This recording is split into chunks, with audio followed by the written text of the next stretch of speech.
आज 17 मई से अधिक मास प्रारंभ हुआ है जो 15 जून तक चलेगा।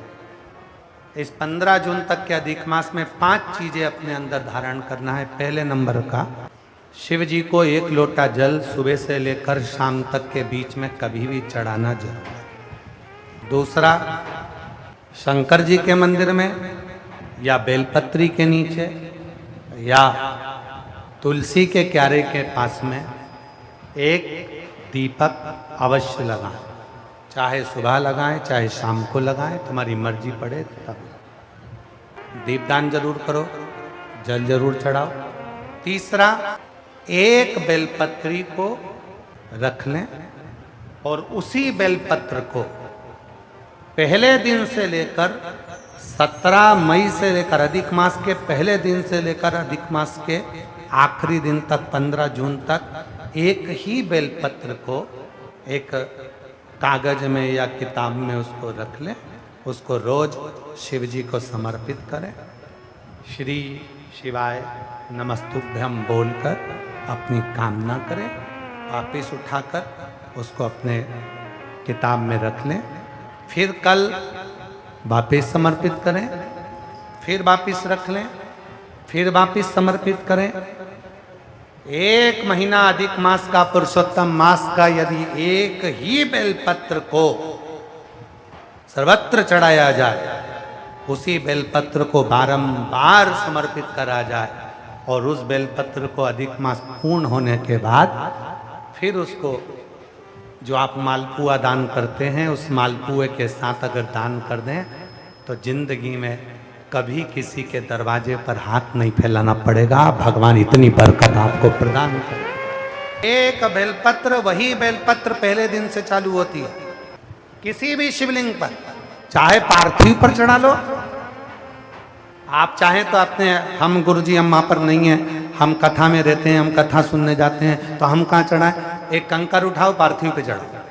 पेड़ के नीचे पार्थिव बनाया, उसी पे चढ़ा के रख ली। फिर उसी को बेलपत्र को, उसी बेलपत्र को बारंबार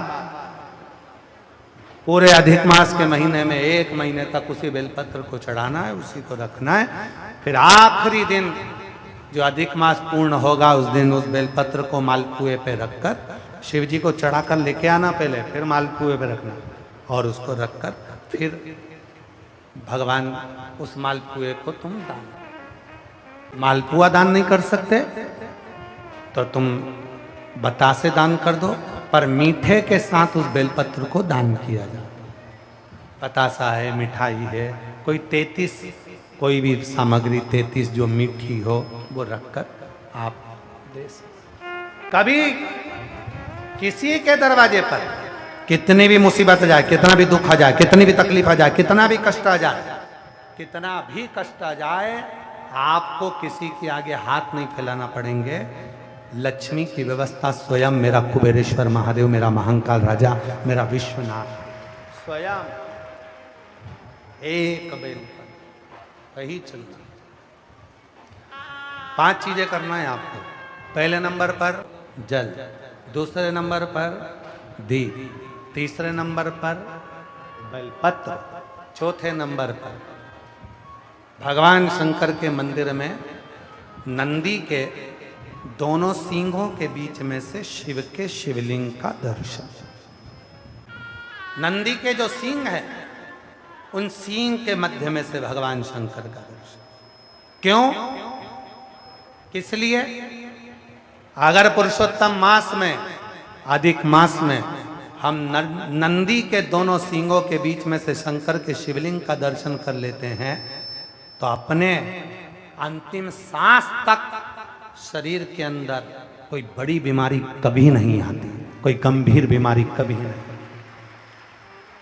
क्योंकि ज्येष्ठा का अधिक आया है। ज्येष्ठा का जो अधिक होता है उसमें अगर सींग, दोनों सींगों के बीच में से शिव के शिवलिंग का दर्शन करिए, शरीर में कभी कोई बड़ी बीमारी, ऐसी बीमारी नहीं आएगी जिसका इलाज है ही नहीं। रोगी रे होकर, कष्ट भोग कर शरीर को नहीं त्याग। बहुत बड़ी बीमारी के साथ शरीर का त्याग नहीं करो। चौथा और 5वें नंबर पर भगवान शिव के मंदिर में, भगवान शंकर के मंदिर में या शिव कथा में या जहाँ हो वहाँ प्रदोष काल में, प्रदोष का समय, सूर्य डूबने का समय जब हो उस समय पर 5 बार 7 बार या तो पंचाक्षर मंत्र नमः शिवाय या षडाक्षर मंत्र ओम नमः शिवाय या श्री शिवाय नमस्तुभ्यम का जप। 5 बहुत, ये 5 अधिक मास में शंकर की 5 चीजें धारण कर लो। उसमें सबसे ज्यादा जरूरी जो है जल, दीप, बेलपत्र वही चढ़ाना, वही लेकर आना। कभी